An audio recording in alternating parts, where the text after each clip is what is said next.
All right, now let's start the newspaper reviews this morning from Nigeria, looking at the Punch newspaper.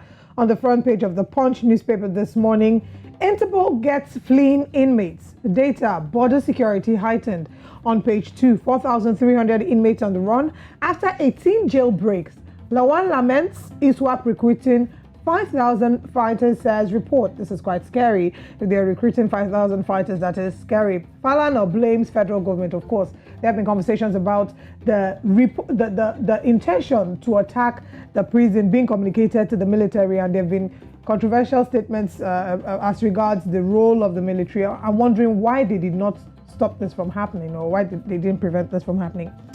Of course, marketers depot fight over 16.6 billion naira latest fuel division. Terrorists trooping southward. Akeredolu cries out on page 18. Oil companies reject federal government's penalties over gas flaring. That's on page 19. Reps probe customs over auction PMS others. 16 firms pre-qualified for 5 NIPP's privatization. NCDC confirms 84 monkeypox cases, 3 deaths. Please stay safe and careful out there. Eid al-Kabir, federal government declares Monday, Tuesday public holidays. Good news for workers in Nigeria. Driver demanded for throwing feces at LASTMA official. The nerve. Governorship court sack Okowa's candidate. Ibori's loyalist wins. And kidnappers demand 20 million naira for Ekiti travelers. Hold press, that's on page 5, for as many who are still traveling in this season, especially as we have the Eid al-Kabir coming up this weekend. Please stay safe and be on the lookout, be vigilant. It's been the country has been a bit on the edge over the past few months. Over 940 Kano pilgrims stranded, government hopeful. Mark Abaribe present as UK court demands a Akeredolu. And if you see the photograph there, that's the photograph of Salah commuters generally groaning in Lagos Ibadan expressway gridlock. There's been insane traffic, not just on the express, but also within Lagos. And one wonders why. Apparently, Salah is probably one of the reasons, and the fuel is also one of the reasons. I think it's fuel scarcity. You know, a lot of petrol stations, the queues extend into the road, and so it might.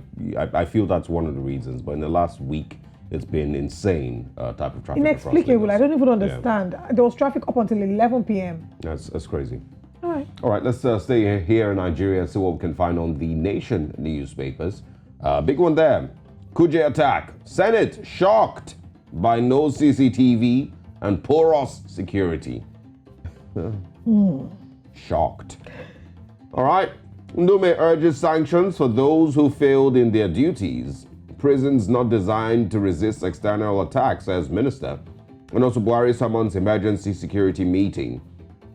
I saw someone ask a question today, that Kuje is a medium-level security prison and is housing some of the most dangerous criminals in Nigeria. I'm not sure whose decision that was. Okay.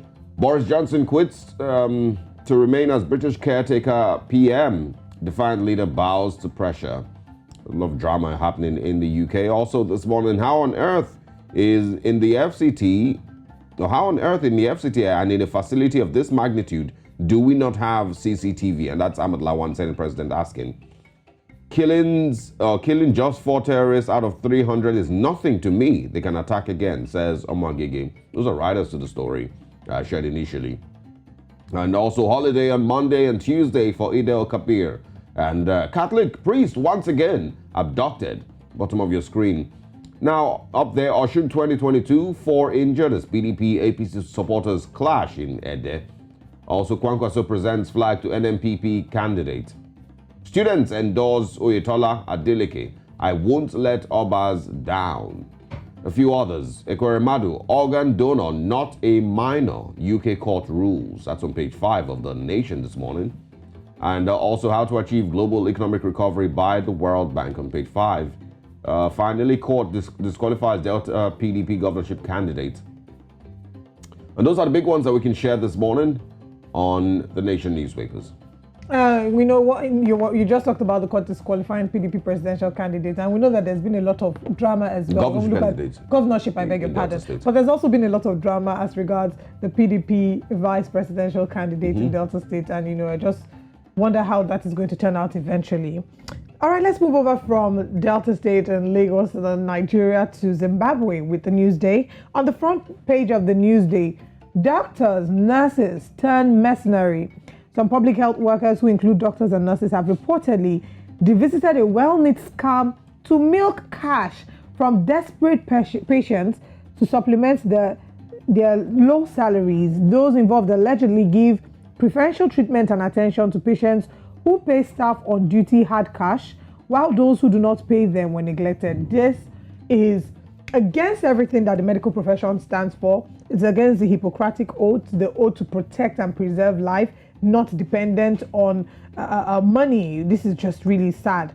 Another twist to Shiri's estate wrangle, that's on the front page. And final story, Sky is a limit for Ranganawa. That's on page 13. That's all. It's not a busy paper here. We can see a photograph here of President Emerson Mnangagwa congratulating Millicent Mahadi after she was sworn in as the commissioner of the Zimbabwe Electoral Commission at State House in Harare yesterday.